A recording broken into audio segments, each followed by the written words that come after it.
fellow human beings in anything I do.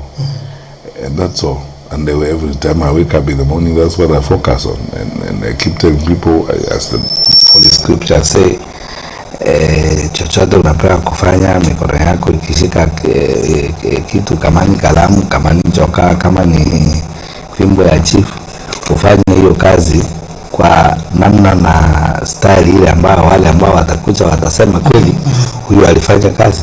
So mimi hivyo tu, ni mtu wa kawaida. Mimi nilelewa kule Nyamira kama I recognize all monolin oligration mayan tenibo parent kiti Karen Tenagenya intiamasi Emmanuel Olegiseme kiti Karen enkanya Dr. Fred Matiang'i irajo bingi konishole tombana evidencia yerikore oloshole Kenya pokin telolonga takaji intiamasi Emmanuel Olegiseme tenebo Steven Olentaya kigira pone nebo kiti enkanya Dr. Fred Matiang'i kigira aigilikwan shore kia yolomo nabo kibai magamba erikore radamu ajore Dr. Fred Matiang'i nerola rikoni teloshole Kenya irokisiago kiti enkesha olorikale president olorikale rais torkia male Jubilee keseba taniata swali na bani niata kebolo Facebook fan page zan ore ngilishele Mayan FM na Mayan FM 100.7 tenebo Paran FM 101.7 ngilikuwa nishori yote taniata swali na bani niata tapaka niweje vitu ngilikuwa nishori yote nkakenya na longi dulada. Karibu sana daktari. Asante. Unasikiza na Wamasai wote Samburu, Kajiado, Nakuru, Laikipia, Baringo. Kwa hiyo wasalimie ili tuweze kuanza shughuli ya siku leo. Sobaole, very asubuhi. I'm very happy to be here and engaging with you. And as I told you before the program began, most of my memorable friendships and interactions are with some of the leaders of the Maasai community. And then I've lived among us the Maasai community and done business within that community for a long time. I'm one of those people who are genuinely and truly grateful for the hospitality and love and warmth of the Maasai community. So I'm enthusiastically looking forward to this interview and this interaction. Asante, karibu sana. Maybe my first question is that many Kenyans know you as a results-oriented leader. So who is Dr. Fred Matiang'i beyond public service? Allah. I'm just an ordinary human being who wants to live well. You know, niliangalia siku moja interview ingine mtu alikuwa anafanyishwa, and I thought that was a very important point, and it left a mark in my life. They were interviewing a leader, and the leader was saying, the most important thing is every time you wake up in the morning, because none of us lives forever. True. We live here for a certain period of time. Utatoka dunia. So this journalist said, what would you like to be on your tombstone? When people come there and you have gone, what would you like to be there? And once you have made up your mind about what you would like to be on that tombstone, then you live in that particular direction. In my case, my goal and objective is to do my best as a human being, to live truthfully and honestly, and have the most impact on my fellow human beings in anything I do. And that's all. And every time I wake up in the morning, that's what I focus on. And I keep telling people, as the Holy Scripture say, chochote unapewa kufanya, mikono yako ikishika kitu kama ni kalamu, kama ni joka, kama ni fimbo ya chief, ufanye hiyo kazi kwa namna na style ile ambao wale ambao watakuja watasema kweli huyu alifanya kazi. So mimi ni hivyo tu, ni mtu wa kawaida. Nilelewa kule Nyamira kama watu wengi Kenya, 9 out of 10 people. I grew up in a peasant home. I walked to school the entire of my primary school life. Yes. Lived in the village like most Kenyans. Yes. During their growing up. Yes. School with so many people, went to local schools, ended up at Kenyatta University, later on at the University of Nairobi. About the privilege of public service both here and internationally. And that is a simple summary I can give you. An ordinary mondo wa kawaida, mtu wa kawaida. Okay. Yeah. Thank you, Daktari. Why do you think Kenya needs the leadership of Daktari Fred Matiang'i coming 2027 general election? Because first, we've done enough politics since 1963. You know, two-thirds of the problems we have in this country is because of the bad and wasteful political behavior that we have cultivated over the years. If you look at what is going on and how the country is being managed right now, most of the time is spent on what I would describe essentially as nonsense, really. You know, things that are of no value to the actual livelihood of the people themselves. Now, ikifika wakati wa siasa, watu wanaanza kusema, huyu ni kabila fulani, hii kabila iko na namba fulani, and so on and so forth. Unashangaa, Julius Nyerere came from the Sakina community in Tanzania, probably one of the smallest communities in that country. Lakini put his country together after independence, organized the country and left a huge legacy in the manner in which he ran the country. Kenya hii yetu saa hii, shida tuko nayo. Nusu ya shida zetu sio mambo ya pesa, sio umaskini, sio watu. Shida ni management, usimamizi wa nchi. Wakati wetu mwingi ni siasa. Unaona viongozi wa siasa ni kuranda hapa na pale juu ya magari, pere and so on, na kuna kazi ya kufanya. Mimi nataka kazi saa hii, nchi nataka kazi ifanye. Tumefanya siasa ya kutosha, tumerumbana, tumepigana, tumeambiana mastori ya makabila na vile vitu. Tafadhali sasa turudi kazi, tujenge taifa. That is, we focus on this, kwa sababu vizazi vijavyo, wale watoto ambao wanakuwa saa hii, young people, Gen Z, millennials, hata wao watahitaji a strong and supportive economy, na hiyo hawezi kutokana na siasa ya kulumbana kila siku.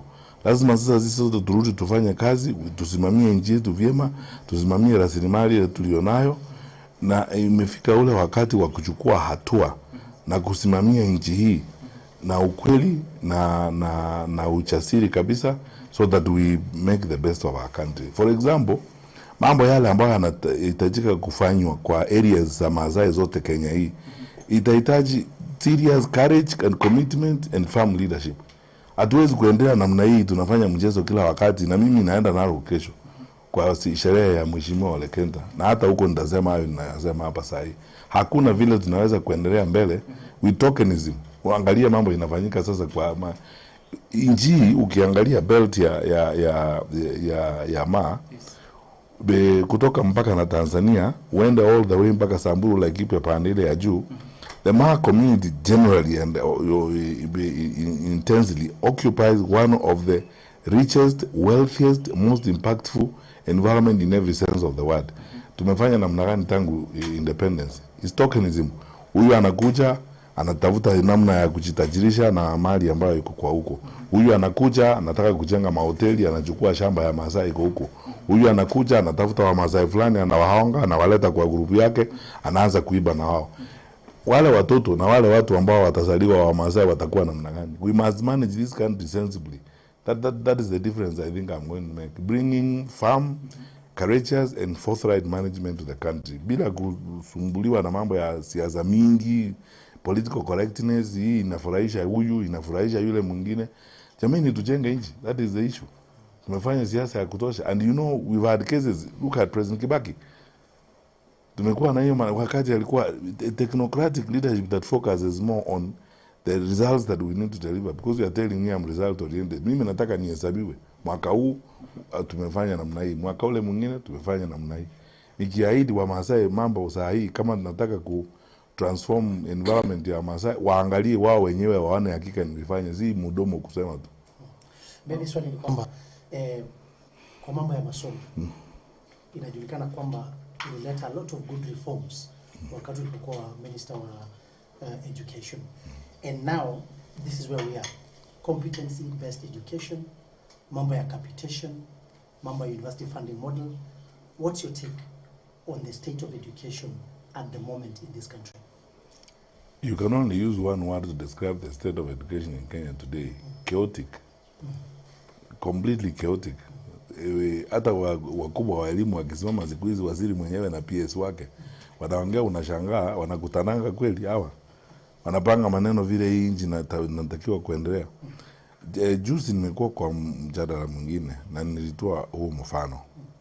Social sectors kwa nchi, elimu na afya, ni kama cockpit ya ndege. Yaani kule mahali pilot anakaa kwa ndege.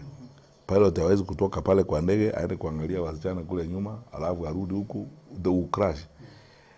Any serious government spends their attention, like 50% of it, on the welfare of the people, especially in the social sector.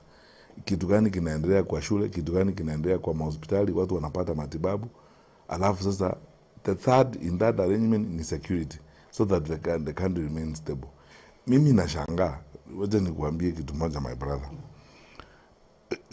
This transition from the 844 education system to the competence-based curriculum ni mambo tulizungumza na ni kulingana na mpango wa Vision 2030 kwamba itafika wakati dunia hii utahitaji kuwa na ujuzi na uzoefu na elimu ambayo inakuwezesha upate kazi katika karne mpya, new skills for development, so that we are training for the 21st century. Hii mambo imezungumzwa kwa muda mrefu, tukafanya consultations, tumeenda kama Kenya kwa East African Community Meetings, Northern Corridor Integration Projects and so on, tukazungumza kuhusu harmonization approaches to education, sababu dunia inaenda hapo, sio eti Kenya na Afrika Mashariki peke yake, nchi zingine Finland na wale wengine wanaenda namna hiyo. So tunataka kutrain, kuprepare our children for the new work environment, wawe na skills that will be needed in the new work environment. That is what led to the decision to transition to competence-based education or competence-based curriculum as it is. After a long time consultations and so on, we arrived at that arrangement. We started the implementation of it just when we were leaving office. Then our brothers who are in government now came. When they arrived, they have caused so much chaos. Let me give you a classic example. President Kenyatta appointed a PS. That is how serious we took the question of curriculum transition. A principal secretary in charge of curriculum. Because hii ni kitu na manage ukiangalia namna hii. And if I was president today, that is exactly what I would do. I would appoint a PS, somebody who spends their time 24/7 focusing on this. Why? They will need to have consultative discussions across the board. Because to implement curriculum, unahitaji Kenya Institute of Curriculum Development. Unahitaji the Inspectorate and Supervisory of Education across the board. Unahitaji to work with the Ministry of Interior and coordination of national government to be sure that the resources needed for education are available. Unahitaji kukaa na Treasury kila wakati to track the allocations that go to this place. Then unahitaji kukaa na development partners who are supporting the education. But most importantly, there are 3 other groups that you need to engage every day. The parents associations who are involved in this all the time, faith-based leaders who have invested heavily in the education sector in the country, and then researchers and other people who are interested. Then you do your tracking by monitoring and evaluation. Now, ukiangalia sasa hawa vile wanafanya, I mean, is it supposed to implement itself? Nilikwambia Uhuru appointed a PS in charge of a curriculum development. Anaweka hawa watu wote. It's a complex sectoral consultative framework. Unaleta sekta zote pamoja, unazungumza na wao kila wakati. Wakati nilikuwa waziri wa elimu, hata nilikaa chini na the Conference of Catholic Bishops, nilikaa chini na representatives of NCCK na wale wengine, because they are interested in the sector, parents association, teacher unions and so on. You engage constantly as you implement this. Na tena unaangalia upande huu wa finance. Are you putting in enough resources for curriculum development, content development and so on? Sasa shida ya pili, other than management chaos for the sector, funding is a problem because of wastage. Pesa inapotea, tunaonga watu, tunaitana uliona jana, maelfu ya watu state house wanapewa pesa huku, you know, hiyo ndio sasa kazi. Mtu unaita, you know, like I was saying, if you call 12,000 women leaders, uwapea kila mtu shilingi 10,000, that is 120 million. Ukienda kila mahali unaenda, mkubwa wa nchi ni kuonga tu, anaonga watu wanaongwa, wanasikia hata huku Murang'a walikuwa wanaongwa 5,000 kuja mkutano. Hizo pesa zote ni pesa ambazo zinahitajika kuingia kwa mashule, kwa sekta ya elimu. Ndio chaos, ndio mismanagement. So if we collected these resources, stopped the wastage and put them all in the education sector, then managed the sector properly, constant management, because you see, sisi ndio tuna rasilimali chini ya udongo, tuko na tumepata taabu kidogo Transmara pale, tumepata taabu Kakamega, tuko na Nubiam na wengine kule Kwale, sawa, lakini hatuchafika mahali of full exploitation na kubenefit kutoka hapo. Elimu sasa ndio sisi gold mine. We train our people, wapate makazi pale nje, we get remittances, and that's how we address some of our labor challenges. So if you don't pay attention to education in that kind of manner, how do you hope to succeed? And Dr. You talk about lands in my counties or my communities. Land grabbing and associated conflicts are fueled by cartels and land brokers. These people are within the national and county governments, being the main constraints to optimal production, to peace and coexistence among the communities living in those counties. How will the Matiang'i presidency make sure that we deal to the finality governments? And I hope you give me enough time to explain this. The challenges of development, if I may look at it, environmental conservation, protection, and development within the Maa areas across the country. There is a discussion I've been having with a number of Kenyan professionals, researchers, and people in the academy. Na hata nimekuwa nikiongea sana na viongozi wa Masai wale tuko nao katika chama cha Jubilee, kama katibu wetu mkuu Mheshimiwa Moitarero Lekenta, na wale wengine, hata wale ambao hawajatoka vyama walikuwa navyo kama Kanjori na mwingine ambaye walikuwa kwa ODM, na viongozi wote, because tunakutana na viongozi wa Masai wote na tunaongea kila wakati haya maneno. Mimi kwa maoni yangu, and this is what I want to propose, na wale wa Masai wote wananisikiza leo, niwaambie mimi hii ndio covenant yangu na wa Masai. Lazima sasa mahali tumefika vile mimi naona, we actually put in place what you may call a session of paper on comprehensive environmental and land protection and the development of Maa occupied areas in the country. Why do I say that?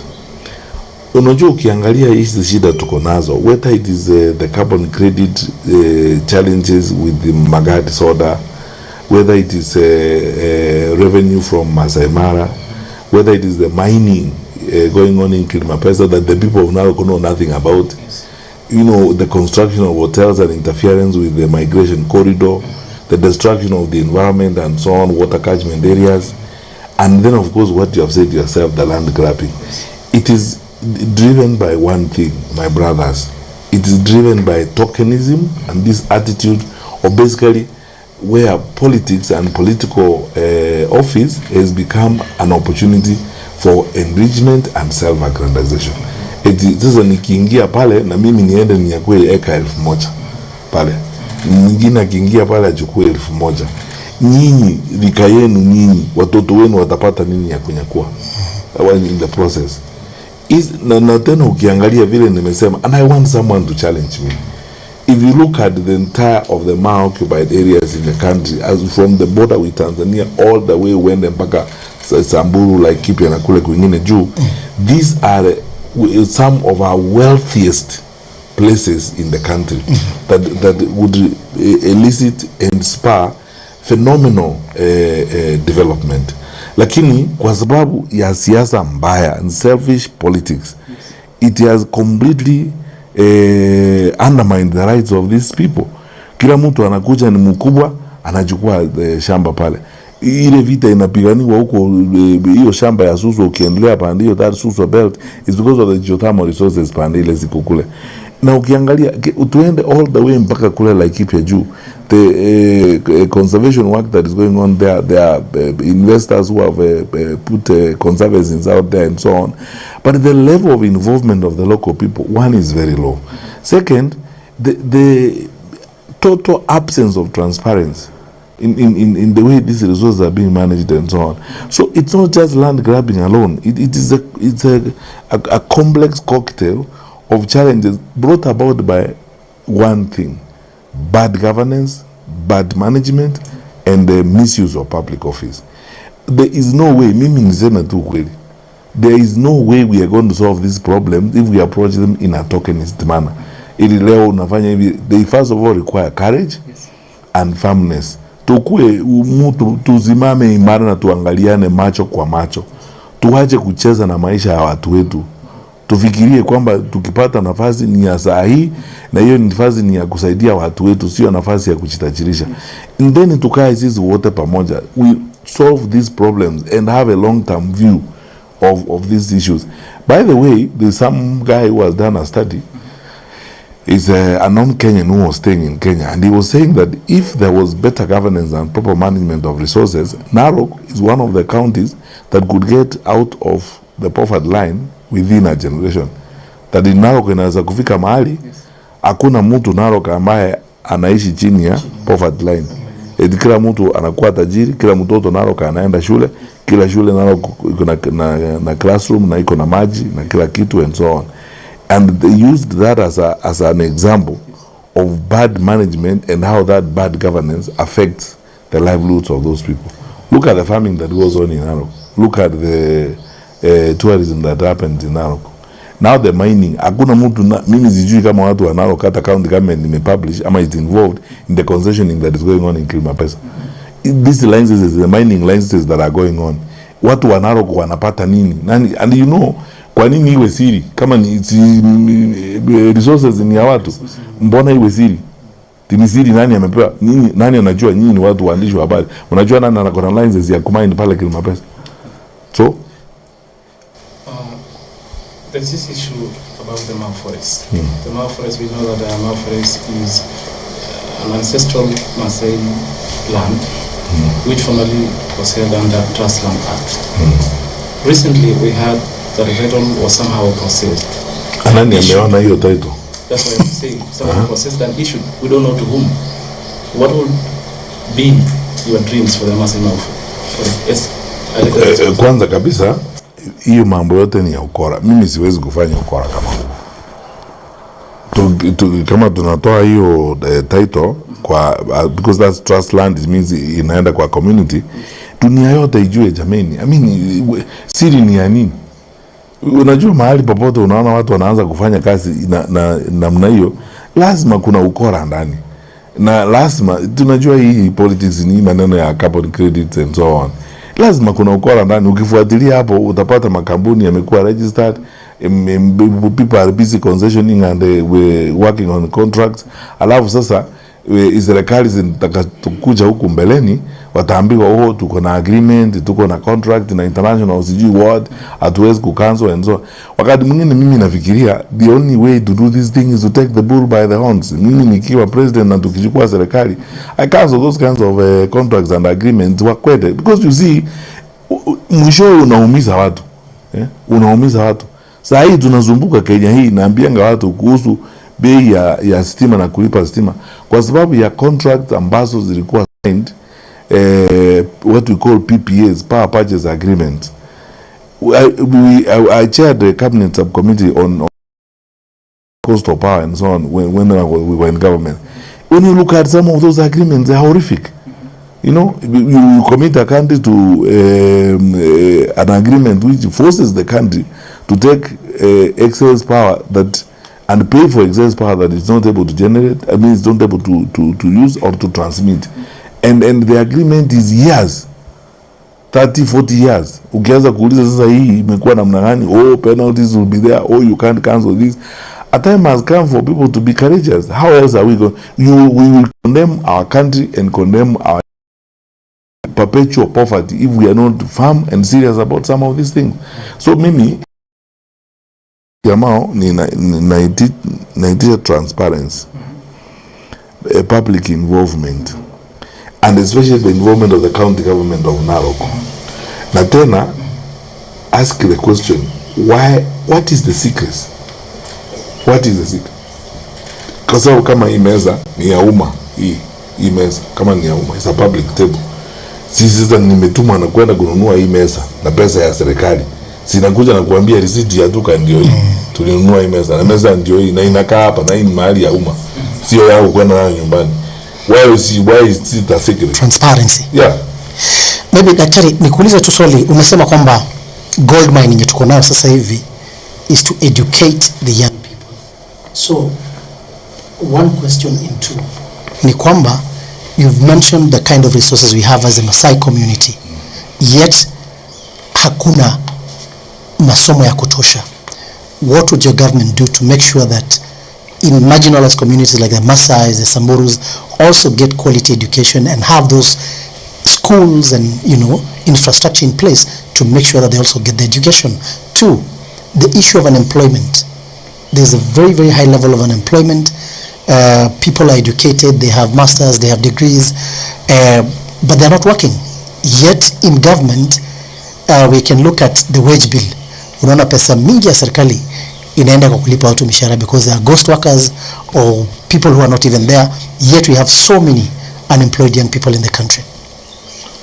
Let me tell you, my brother. Mimi kwa maoni yangu, kwanza kuna kitu nataka kujulisha Wakenya. Labda Wakenya hawajui, na nitalizungumzia hili jambo hadharani hivi karibuni. Kabla tuondoke serikali around 2021, tulianza mradi wa serikali. Tulikuwa tunasukuma sana na makampuni ya China ku survey Kenya yote, kutengeneza report on Kenya's mineral resources. Mwishowe National Security Council ikakataa, tukasema hii kazi ifanye na watu wetu because tuna uzoefu wa watu wetu.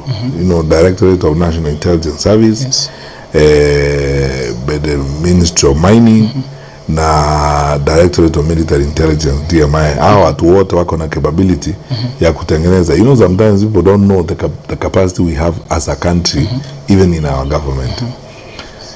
Hii team, which was led by an incredibly brilliant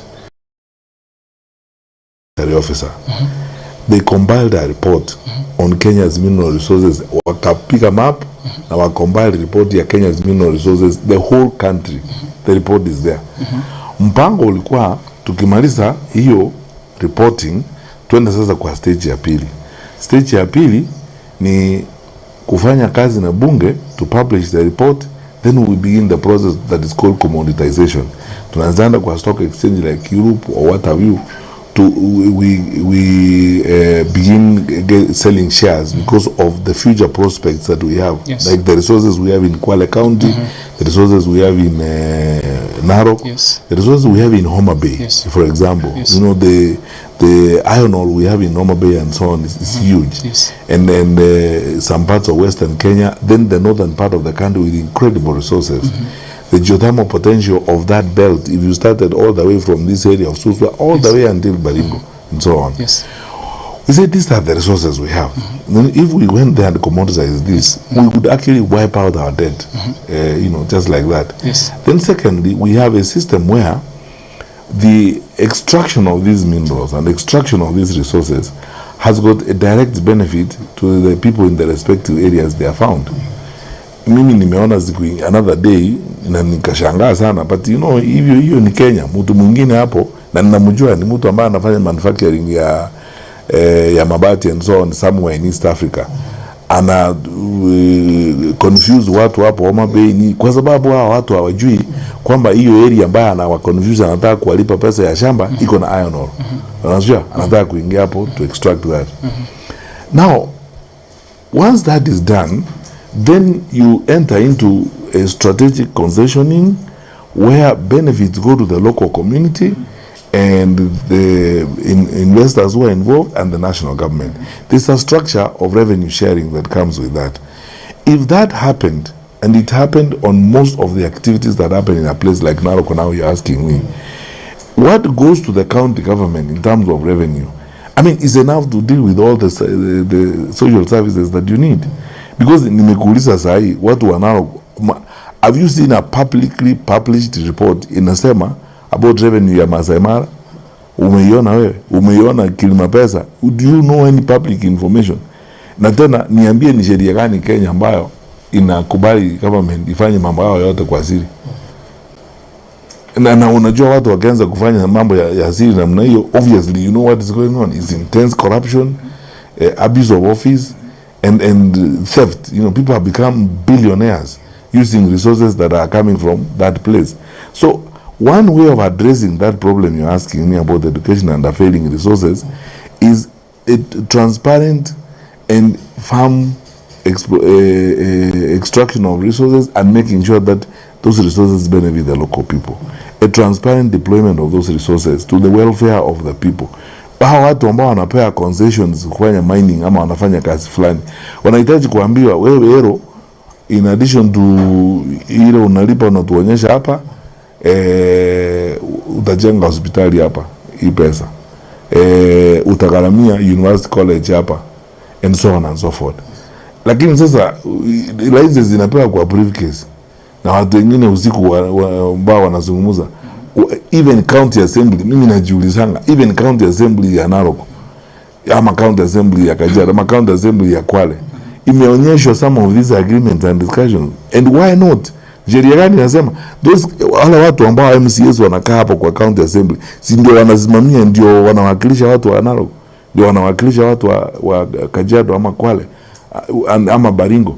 Mbona hawaonyeshwi? Hii sasa tumeanza kutoa licenses. Na hapa Taita Taveta tumetoa licenses kwa John Mary Company from Australia. Itafanya mining hapa. Ile pesa, the projections we have ni hivi, revenue itakuwa hivi. Kulipia licenses, wamelipia licenses bilioni 3. Na hii licenses wamelipia bilioni 3, bilioni 1 ni accounting. Yes. Mbili inaenda kwa wizara. Kama hayo. So that sasa watu wanaro wenyewe wajione, this is what we are getting from what God blessed us with. Sasa this, mimi nafikiri we will solve our problems first of all by being very transparent about this and involving the people. Secondly, serikali on employment, government doesn't create employment directly. Not everybody can be employed by government. Government creates employment by the ecosystem it creates, so that people invest and people engage in economic activity. That economic activity is what that will spark growth. Just before we at the end of our term, tulikuwa tumeanza kufanya feasibility study to do a PPP ya kujenga an abattoir in Narok. One of the ultra modern and best abattoirs that you think about, because if you look at that whole place, it's livestock farming, range, and so on and so forth.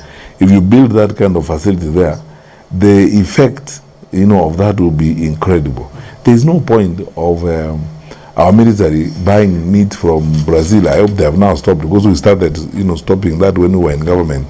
I hope now with the revival of Kenya Meat Commission and the others, they have stopped. We have we can actually achieve self-sufficiency in this particular respect. So mimi kama ningepata nafasi, I would even think of a big landmark or signature project like an abattoir, so that you spur the growth of livestock farming in Narok. That is how you now start dealing with the question of unemployment. Yeah, people get the local things to do, they get involved and so on, and then start insisting on agro processing and value addition. Ile kazi inafanyika pale Transmara. I saw some people experimenting the last time I was there. There's even actually someone who was telling me, is an agricultural scientist friend of mine, that there's a discovery that has been made that there's some soils in the lower part of Transmara are very good for the growth of coffee.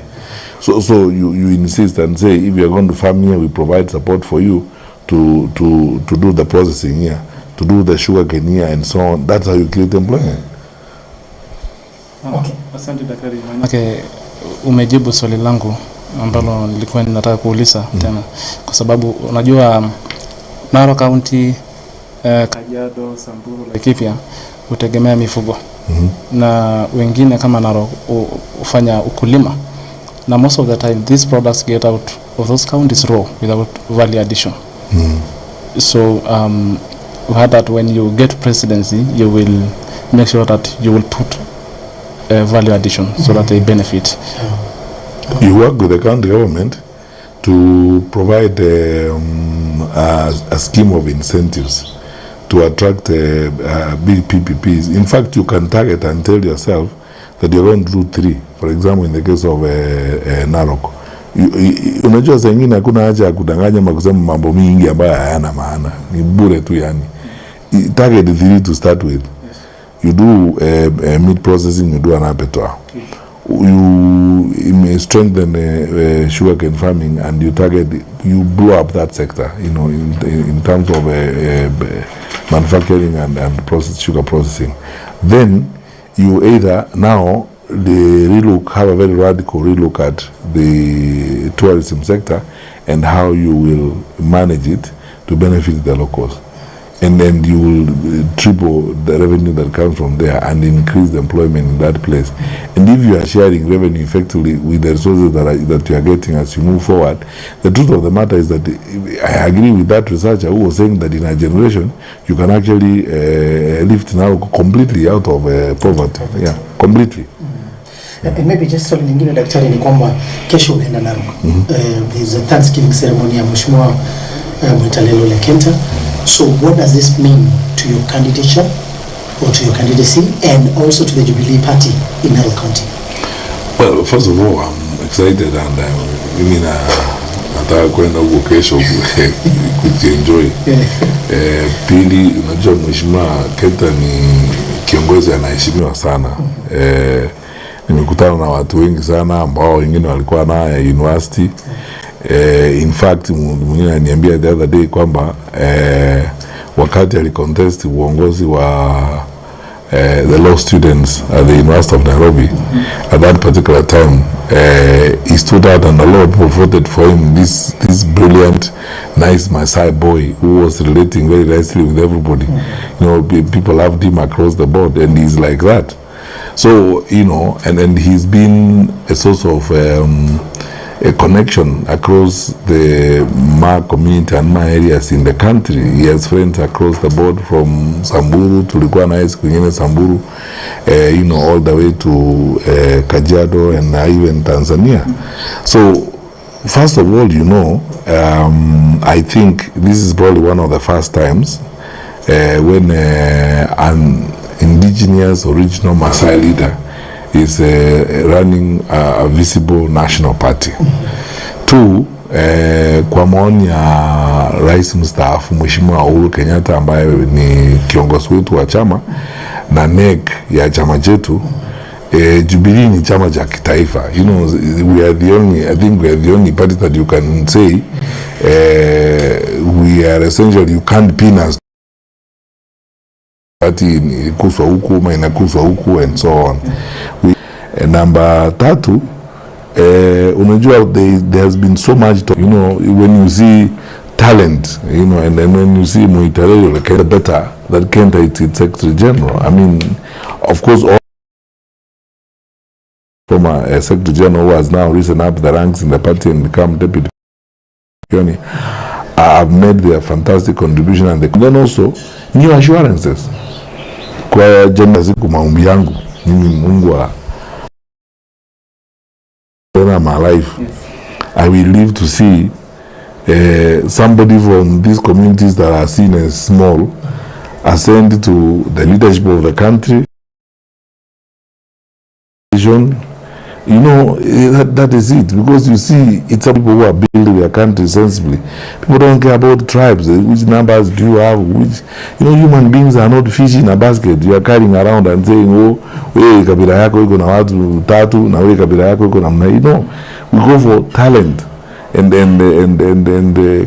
to do something. We normally say 3 things: character, and I don't know, it's commitment or whatever. Those usually character and capacity. If you check the 3 boxes on competence, character, and capacity, that should be fine. And then the Mheshimiwa Lekenta checks all 3 boxes. You know, character, capacity, competence. The serious guys. Hanging out with him and other people tomorrow. From that note, Mheshimiwa Daktari, how do your representation, the Maasai or indigenous people, offer or from domination from the powerful groups? You know, my brother, the reason why I fought so hard when I was Minister for Education to clean up the system is because of this one word: fairness. Fairness.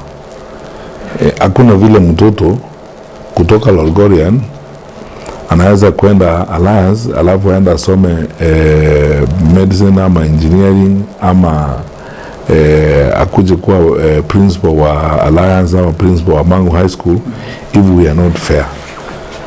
fairness, because you see, and that fairness is very closely inspired by the culture of meritocracy. I have done this before. I am saying it not as hearsay. If you are fair and you are objective and you follow merit in the things you do, everybody will be at the table. I'm telling you the truth.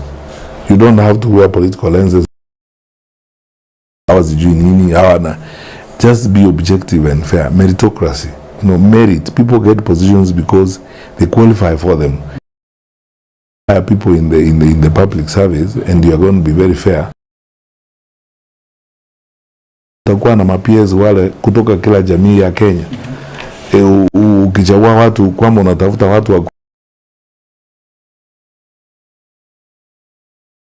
kazi na watu kutoka jamii ya Maa, for example, ninajiuliza kila wakati ni seme hii hadharani. If there is anything about my presidential candidature, it is about the quest to redefine politics from being a game of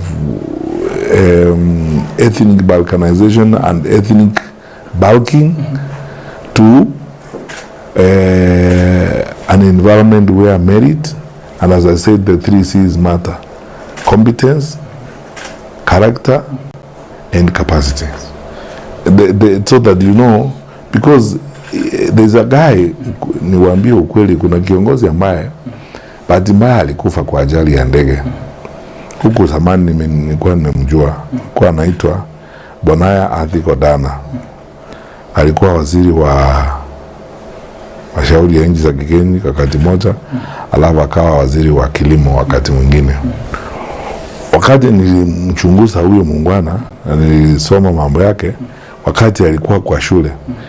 Ile PhD thesis aliandika hata wakati huu sahi, it's a big reference point for a study. He was incredibly brilliant.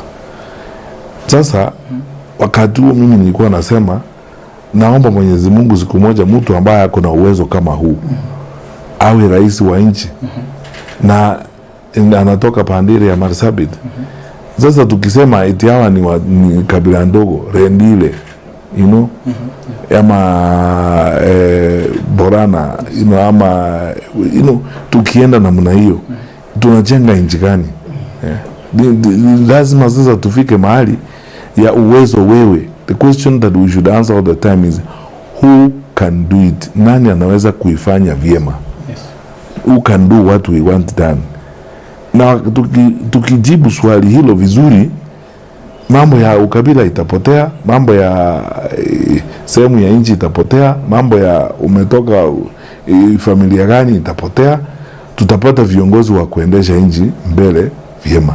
So directly to your question, how communities that see themselves as minority kama Wamasai ama Samburu, mimi niko tayari. In fact, I would like to manage serikali ambayo iko blind to anything else except merit and fairness.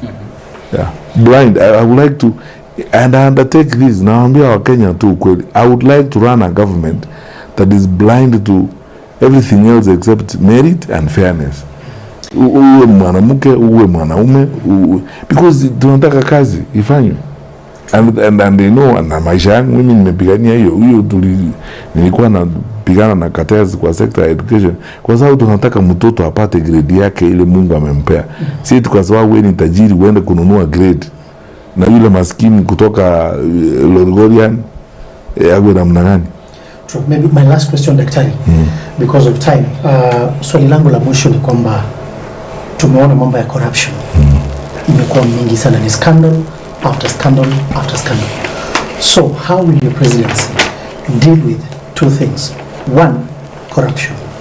Two, management of public debts. Okay, unajua, those are big questions, but I can answer them in a summarized version. There is no way, when we have these public conversations, you know, in this presidential campaign as we go forward, I intend to remain just as forthright as always. And let's have a honest conversation as citizens of this country. There is no way you will fight corruption if you are corrupt yourself. Let's begin from that point. So the first offer that I make to Kenyans is that I will lead by example. Uwezi kufanya biashara na serikali wewe mwenyewe ukiwa mkubwa wa serikali, you engage in this thing. You cannot tell people to stop doing what you do every day. Wewe mwenyewe, you can't. The first thing is to lead by example. Kenya does not need new laws or new institutions. Hizo tuko nazo za kutosha. What Kenya needs now are leaders with a different mindset. Leaders who are able to be selfless and who will put country before self. Hiyo ndio shida. Hiyo ndio shida tu tuko nayo, and once we get that, we will have 50% of our problems will be solved. Because ukianza kuwa namna hiyo, wewe mwenyewe hujukui hongo. Wewe mwenyewe hutaki maneno kama haya. Wale mnafanya kazi nao watakuamini. And you will have the moral authority na nguvu ya kupigana na ufisadi. And the tools you need to fight corruption are all there. The laws are there, the institutions are there, the willingness of the people are there. Political will is the one that is not there, because those who are involved in it are corrupt themselves. You see, how would you run a government when you are yourself a business person, a tenderpreneur? You are fiddling with tenders and so on. So instead of supporting the private sector, working with the private sector to improve business, you are their competitor. As I was saying the other day, we have to make a decision as leaders. Are you going to do regulation, public policy development that spurs growth and helps the economy to develop, or you are going to be a business person, a competitor? When you call a meeting of the private sector people to your office at status when you are president, and you are seated there with people, they are manufacturers, you are a manufacturer yourself. You are seated with them there, they are transporters, you are a transporter yourself. And so what are you actually discussing in the process? Unaanza kuambia, oh, let us follow these standards. You don't follow them yourself. Yes. So how will you fight corruption? You know, tuzidanganyane kwa sababu ya siasa. We are lying to each other here and saying things that are politically correct, doing public relations. If we are going to do public relations in politics in Kenya, we will continue going around in circles and we will sink. Let us just face the reality as it is. There are no holy people in this world. We are not holy. I am not holy myself. I am not coming from Mars or from heaven. But when it comes to leadership and the survival of our country, we must get to a point and say, let us draw a line in the sand. The sacrifices we have to make now is to Jimi sisi. We deny ourselves some of these things in order for the whole community to go forward. But if we don't do that, how will we succeed? The people who fought for the independence of this country denied themselves welfare and comfort. So, servant leadership, sacrificial leadership, going into that office, you're going to, and you have to do that in order for the country to develop. Lakini ukifika pale wewe niambie, you are developing a public housing system, you are a cement manufacturer yourself, you are calling the private sector to discuss with them cement prices, and you are their competitor. What are you doing? You can't fight corruption in that kind of manner. So my response and my undertaking, my pledge to the people of Kenya is this: exemplary leadership beats everything else. Leadership that can be trusted. Tufanye mambo watu wanaweza kuamini. Unaweza kukuamini. Ukisimama pale unawaambia wanaamini, unasema ukweli. Huwezi kusema, oh, sisi tutabadilisha hii, and you have no capacity because you are compromised yourself to the bone marrow. Two, the institutions are there. The laws are there. Let us do the things that we need to do strictly according to the law. Finally, on the issue of debt, lazima tukope, kusema tu kweli ili tukuse uchumi wetu na tufanye maendeleo. Shida ni tunakopa kutoka wapi na tena tunafanyia mkopo nini? The level, and nimesema mbeleni, the level of wastage in government is shocking. I mean, it's like we borrow money to steal it, to waste it, and to do all manner of things. I was even telling people the other day, look at how mwenye angalia mradi wa nyota. Katika nchi zote za Afrika ambazo zinahusika na hii mambo ya nyota, nchi yetu tu ndio rais anahusika na hiyo maneno. Nchi zingine hata Benin, Angola, Rwanda, huku kwingine hakuna rais kukimbia around the country and so on, sasa kujifanya hii ni mambo yangu ya serikali nimewaletea na grant ya loan grant ya World Bank, and then the resources that are spent there are incredible. Unapeleka mandege magari sijui 50 ngapi, wafanyakazi wa serikali wanalipa mapadiem huko nini for a country our size, na tumekopa. So if you deal with wastage, first of all, you borrow concession of facilities in number 2. And number, it's cutting the cloth your size, returning resources to where they are supposed to be. Siku nyingine nimeuliza hapa wakubwa wa serikali wakanitusi sana wakati niliuliza, unawezaje kuhitaji pesa mingi kwa State House kuliko Moi Teaching and Referral Hospital? Hakuna maternity ward pale, hakuna operation theater huko, unafanyia nini pesa nyingi namna hiyo? Na hizo pesa zote 17 billion, mimi ukinipea State House na unipea hizo pesa, hata before we start anything nitatoa 14 billion kwanza, nipeleke 7 kwa education, nipeleke 7 kwa health, na hata hiyo 3 nabaki naweza kurudisha by the end of the year, because unafanya nini? So if we stem wastage of public resources, we manage our public affairs in a disciplined manner, we will succeed. Let me give you an example in conclusion. Niambie hivi, wewe umeajiriwa mshahara pale Mayani, wanakulipa mshahara, tuseme mshahara wako ni shilingi 1,150. Ukienda nyumbani jioni unakaa na mama, mwisho wa mwezi unapiga budget, tuko na fees, tuko na nini ya kununua. Okay, hii tunahitaji kununua plot ya kamoja pale Narok, tutachukua loan kutoka kwa sako and so on. Si mnapanga vijana namna hiyo? Why can't we do that to the country? So we are disciplined. That's why I said the other day, discipline is destiny. If we are not disciplined, there is nothing we are going to achieve. Yeah. Thank you, Dr. There's this question of conservation. The Mara counties, especially Kajiado and Narok, it's a fact. They live with wild animals. So that's to say they bear the cost of conservation without adequate, without adequate and fair compensation.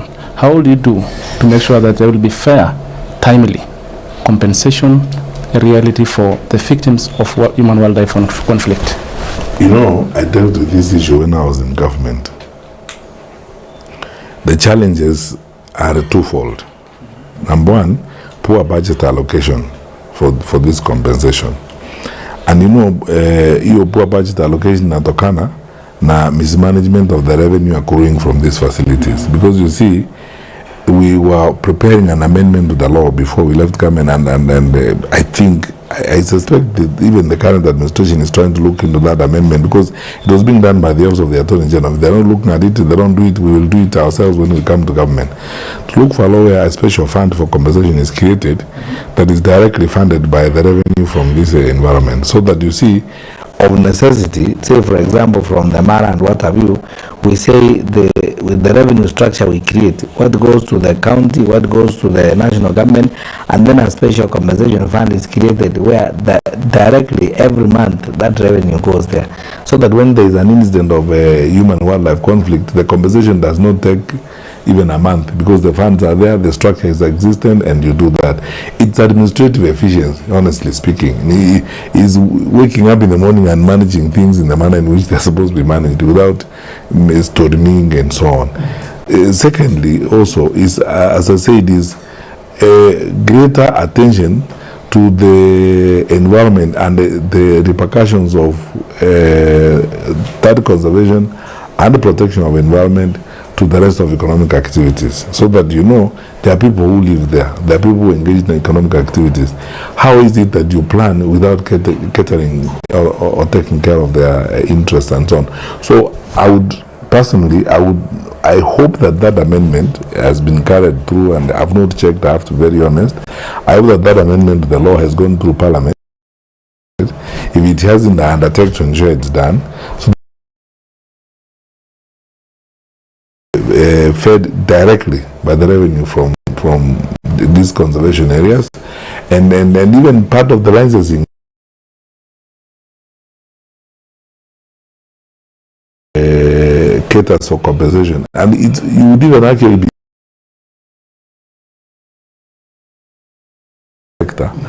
so that part of that revenue is paid as assembly of Kajiado, Narok, Samburu, Baringo, the county assemblies of these areas like Kipia must be drawn in these activities that we are doing. The public must know if we are doing concessioning and we are giving licenses and so on, the county government have to be involved. The revenue structure that is agreed on has got to be a public affair, and it's available. And you know, if the government has a problem showing it to us Wananchi, Parliament is the representative of the people. They should go to Parliament and declare these licenses and these concessions to Parliament. This secrecy of issuing licenses through briefcases and so on is basically theft and blunder of public resources, which we should stop. Tukimalizia daktari, because naambiwa tumalize in the next like 3 minutes. Swali langu la mwisho, unapeana ujumbe kwa Wamasai kwamba that you're going to Narok tomorrow is what's your take on privatization of public enterprises? You know, tuseme tu ukweli, because this is something which we have studied. I was in government before. I'm not going to pretend and lie. When we studied this, the management of our parastatals and so on, some of them are actually an unnecessary drain on the exchequer, on the resources. But the reason why we have insisted on public participation and public involvement in this privatization is that it is done in an open and transparent manner. What is happening with this administration is actually asset stripping. You know, in other words, unachukua mali ya umma, unajifanya you are doing privatization, watu wanaenda Turkey huko Dubai wanaregister makampuni na ni wao wenyewe wanakuja kuiba mali ya serikali hapa. The processes should be transparent, completely transparent and competitive. I've sat down with very experienced people who understand a lot of these things that we are discussing, who will tell you, for example, that some of the purported PPPs to do some work around are like 3 times the actual cost of, you know, what you need to do the work that is being done. The way the exercise is being done is riddled with, unbearable corruption, violation of the law, and you can see clearly it is part of the culture of blunder and misuse of public resources. Hawa wangwana ndugu zetu ambao katika uongozi wakati huu ni kama hakuna kitu hawataki kuuza, wanataka kuuza kila kitu, wanaweza hata kutuuza sisi wenyewe. You know, that is it. Na ukienda namna hiyo, mpango gani sasa huko ni kwenda kutafuta watu huko wakora huko, wanapangana na wakora sijui kutoka wapi, India, Turkey, wherever, wanakuja hapa, and the country is just losing resources just like that. Alafu baadaye, the other day tukiwa na mkutano na wenzangu katika upinzani, tulisema labda hivi karibuni tunahitaji kutoa ilani kwa nchi marafiki wa Kenya na wafanyabiashara wale wa private sector, kwamba sisi kama upinzani wa Kenya wakitupatia nafasi vile nafikiri watatupatia tuunde serikali ijayo, sisi hatutaheshimu hizi contracts mnaingia nazo. Hatuwezi, kwa sababu huwezi kupora nchi namna hii alafu watu wakubali unafanya maneno kama haya. Ili hizo nchi marafiki wawaeleze na wawashauri wawekezaji wao na wafanya biashara wao kwamba ukienda Kenya unaenda kununua kampuni, ukienda kufanya biashara uchipange, usiende pale kufanya ufisadi na viongozi wa serikali, kwa sababu serikali inayokuja haitaheshimu hiyo. Basi daktari, asante sana. Wamasai wanauliza sana, wakati ulikuwa waziri wa usalama wa ndani, kuna ng'ombe wao wengi waliuliwa Laikipia. So wanasema kama Daktari Fred Matiang'i atakuja kuwania na apate ruhusa kuwa rais, je, watakuwa safe? Lakini wengi wanaweza kukuambia tu kusema ukweli kwamba ile mipango tulifanya ya usalama pande ile ya Baringo, Laikipia, all the way, ilileta usalama kwa muda mrefu sana pande ile, na tulifukuza wafisadi sana na wakora wale ambao wako na bunduki na wanafanya hiyo biashara huko. Imerudi sahi kwa sababu kuua ng'ombe na kuuza ng'ombe na kuiba ng'ombe wa Masai ni biashara ya watu, kwa sababu hawezi kuendelea namna hiyo kama hakuna mtu anapata faida kutoka kwa biashara hiyo. Na tulikubaliana sisi wote tukiwa kwa serikali, it was a decision of the National Security Council. Sijacheck kama hawa wangwana wamefanya hivyo vile tulikubaliana, because you need decision. Tulikubaliana ya serikali kwamba tuweke kambi za kutrain wanajeshi wetu pande ile na kutrain our crack teams ya GSU na kwingine pande ile, to provide protection ya wale watu wote wako pande ya Laikipia na kule kwingine. And also ile mazungumzo tulikuwa na serikali ya Uganda kuhusu wale wa Karamoja ambao wanafuka mpaka wanakuja pande hii kuhangaisha watu wetu, nafikiri is still holding. Na kuna mradi ambao President Kenyatta mwenyewe alikuwa anauongoza wa kutengeneza mabawa ya maji huko na kuhakikisha kwamba grazing areas and watering areas are managed effectively so that we support the livestock farming in that area was going on. I don't know if our friends, our colleagues in government wanaendelea na hiyo maneno, lakini if it's not being done, the intention, the plan is there. As I said, you know the beauty about our country. These things have been discussed several times. Mimi, I understand them and I know them like the back of my hand. And that is why I say, ukiangalia kwa wale ambao tunatafuta kiti nao, mimi ndio tu nitaapishwa nianze kazi that afternoon na niendelee na kazi, sababu ninaelewa hii mambo vile iko. I don't have to upgrade my knowledge or update anything. Ninaelewa hii na niko tayari.